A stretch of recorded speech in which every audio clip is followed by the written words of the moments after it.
नमस्कार सभी को। जी कृष्णमूर्ति की शिक्षाओं पर हमारी चर्चा चल रही थी। एक महिला जी कृष्णमूर्ति के पास आई और उसने कहा कि मुझे मेरे बेटे को खोने का डर है, कहीं मेरा बेटा युद्ध में मारा ना जाए। उसका बेटा सेना में था और वह पहले भी अपने एक बेटे को खो चुकी थी वर्ल्ड वॉर 2 के दौरान, जब वह इटली में रहती थी। उसकी यादों को वो अभी तक भूली नहीं थी और उनका परिवार पुराने समय से सेना में अपनी सेवा देता रहा था। जी कृष्णमूर्ति ने उसको कहा कि अगर तुम युद्ध की विभीषिका से बचना चाहती हो तो तुमको यह सब कुछ छोड़ना पड़ेगा। कि तुम अमेरिकन हो, इटालियन हो, तुम्हारा जो ओहदा है, तुम्हारे परिवार की जो प्रतिष्ठा है, वो सब छोड़ना होगा।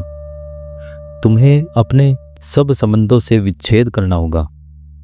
तो यह सुन वह महिला असहज हो गई और बोली कि इतना तो मैं नहीं कर सकती, ये बहुत ज़्यादा है, इतनी बड़ी कीमत मैं इसकी नहीं चुका सकती, ये सब मैं नहीं छोड़ सकती। जी कृष्णमूर्ति उस महिला को जो समझा रहे थे वह हमें भी समझना चाहिए।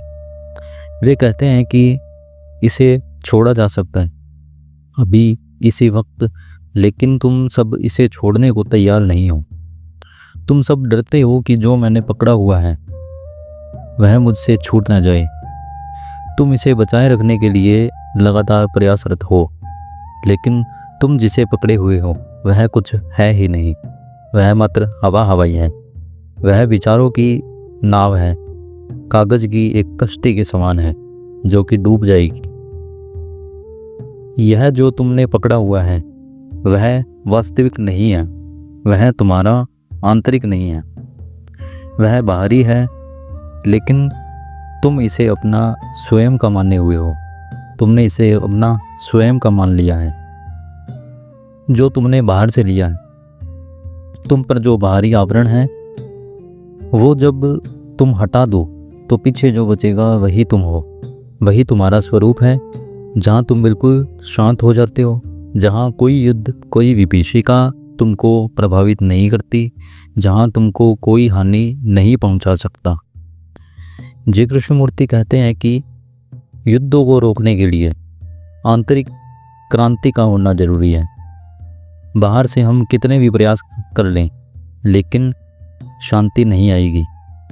हम कितने भी संगठन बना लें, शक्ति संतुलन कर लें, लेकिन शांति नहीं आएगी।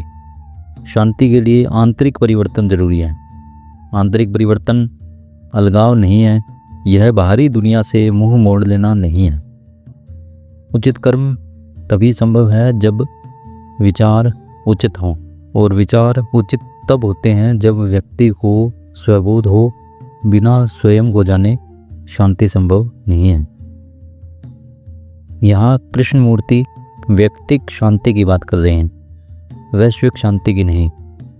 सामूहिक प्रयासों से इसमें कुछ इजाफा हो सकता है, लेकिन वास्तविकता में विश्व शांति एक मिथक है। इसका एक बहुत बड़ा कारण यह है कि आज आप देख लें कि कितने लोग हैं जो वास्तविकता में शांत होना चाहते हैं, जो कृष्णमूर्ति, ओशो या बुद्ध के मार्ग पर चलते हैं, जीवन में कुछ मूल्यवान खोजना चाहते हैं।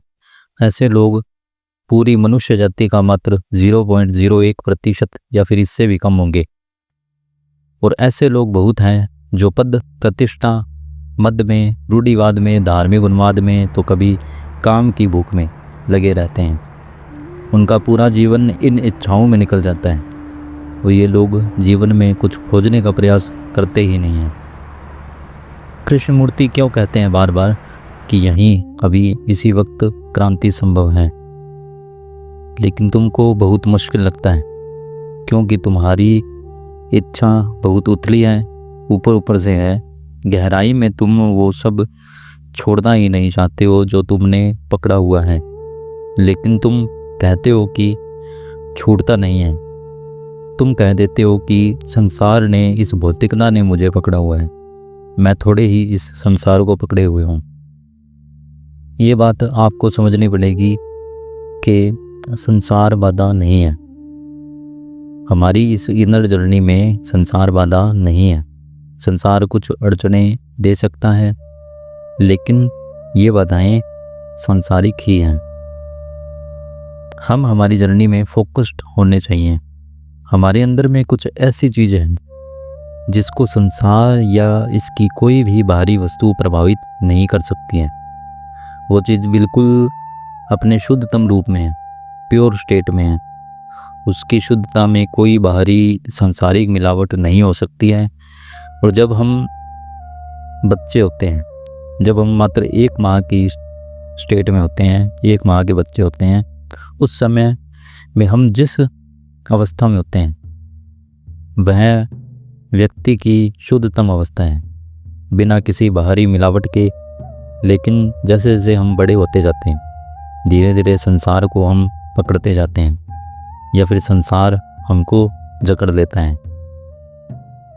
आप अगर अध्यात्म के क्षेत्र में देखो तो कृष्णमूर्ति, ओशो, बुद्ध, विवेकानंद या कोई अन्य क्षेत्र में देख लो, जो लोग भी मनुष्य के लिए कुछ मूल्यवान खोजते हैं, संसार के लिए कोई सार की चीज़ खोजते हैं, इन सब लोगों में एक कॉमन चीज़ होती है।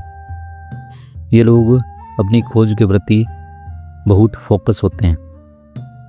एक अजीब सेल्फ हिप्नोटिज्म होता है इनमें कि बस किसी दिखावे के बिना, किसी अहंकार के, ये लोग बिना किसी अहंकार के अपनी खोज में लगे रहते हैं।